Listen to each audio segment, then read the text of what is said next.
Bismillahirrahmanirrahim. Alhamdulillahirrabbilalamin. Allahumma salli wa sallim ala Sayyidina Muhammad wa ala ali Sayyidina Muhammad. Ikhwanal musyahidun, Assalamualaikum warahmatullahi wabarakatuh. Bersama kita lagi di dalam tazkirah kita di dalam bulan Ramadan. Dan hari ini kita sampai kepada cerita qada dan fidyah. Qada dan fidyah, kita ada 4 cerita. Hari ini kita akan bawakan satu sahaja. 4 cerita itu adalah orang yang meninggalkan puasa. Kadang-kadang dia perlu qada dan perlu fidyah. Qada pun kena, fidyah pun kena. Kadang-kadang dia meninggalkan puasa, tak payah qada, tak payah fidyah. Yang kedua, itu yang kedua. Yang ketiga, dia meninggalkan puasa, dia kena qada, tak payah fidyah. Kemudian yang keempat, dia meninggalkan puasa, dia perlu fidyah saja, tak payah qada. Jadi ada 4 perihal. Yang pertama, qada dengan fidyah. Yang kedua, tak payah qada, tak payah fidyah. Yang ketiga, kena qada, tak payah fidyah. Yang keempat, kena fidyah, tak payah qada. Jadi kita ambil hari ini yang pertama, iaitu orang yang kena qada dan kena fidyah. Orang yang kena qada dan kena fidyah ada 2 orang. Iaitu yang pertama sekali, seorang yang meninggalkan puasa dia, sama ada kerana dia itu bersalin, ataupun meninggalkan kerana haid, ataupun apa saja sebab dia meninggalkan puasa dia. Kemudian jikalau dia tu meninggalkan puasa kerana haid, masalan dia meninggalkan puasanya kerana haid, kemudian tidak dapat dia gantikan puasanya itu sampai datang Ramadan yang satu lagi, maka orang yang ini yang dapat datang pada masalah ini, dia wajib qada puasanya nanti tahun yang satu lagi. Dan wajib pula dia membayar fidyah, sebab sudah sampai satu Ramadan yang baru. Daripada satu Ramadan dia dah tinggal, kemudian sampai Ramadan yang baru dia tak sempat habiskan. Jadi dia kena qada nanti selepas Ramadan yang kedua. Dia wajib qada balik puasa dia, dan dia wajib fidyah. 1 hari 1 mud, atau kita kata 1 cupak. 1 mud tu bererti 1/4 gantang. Baik. Kemudian yang kedua adalah orang yang mengandung ataupun orang yang menyusukan anak. Orang yang mengandung, dia tinggalkan puasa dia, kena tengok sebab apa dia meninggalkan puasa dia. Jikalau dia meninggalkan puasa dia kerana takut akan kesihatan anak dia, maka dia wajib qada dan wajib fidyah. Begitu juga orang yang menyusu. Dia menyusukan anak dia kerana takut dia buka puasa ketika dia nak menyusukan anak dia tu. Dia perlu menyusukan anak dia dalam tempoh berapa tahun tu, dia perlu menyusukan anak dia. Jadi dia perlu buka puasa. Dia buka puasa kerana bimbang akan kesihatan anak dia, maka dia perlu qada, perlu fidyah.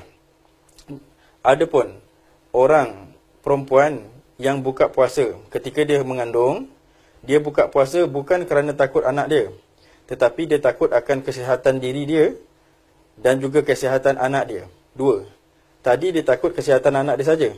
Jadi yang kedua dia takut diri dia mudarat dan dia takut anak dia mudarat. Orang yang macam ni tak perlu fidyah, dia hanya perlu qada.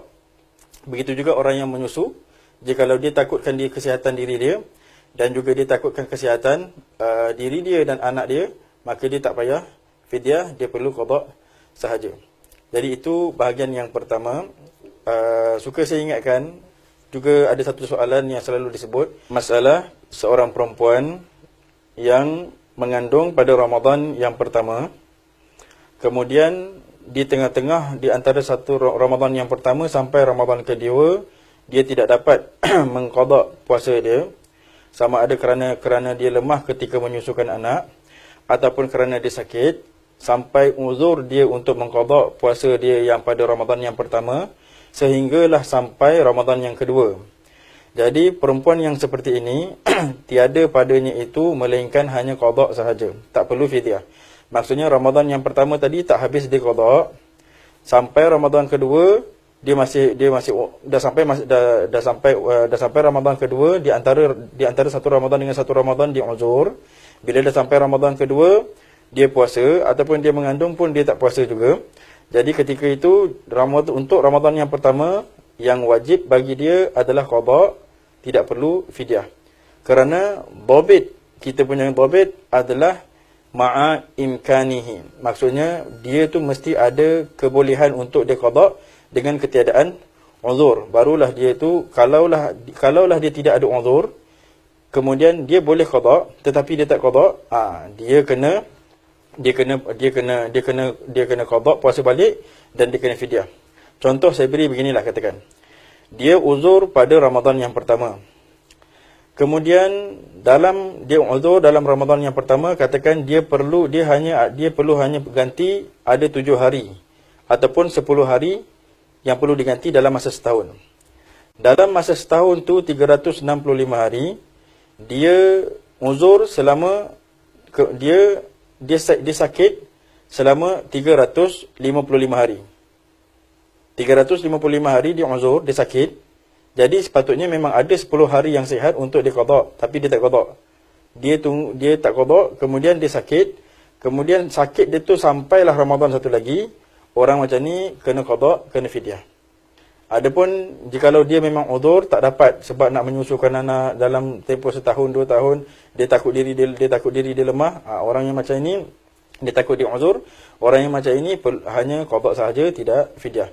Jadi itulah dia satu masalah yang pertama, iaitu orang yang kena qada dan kena fidyah.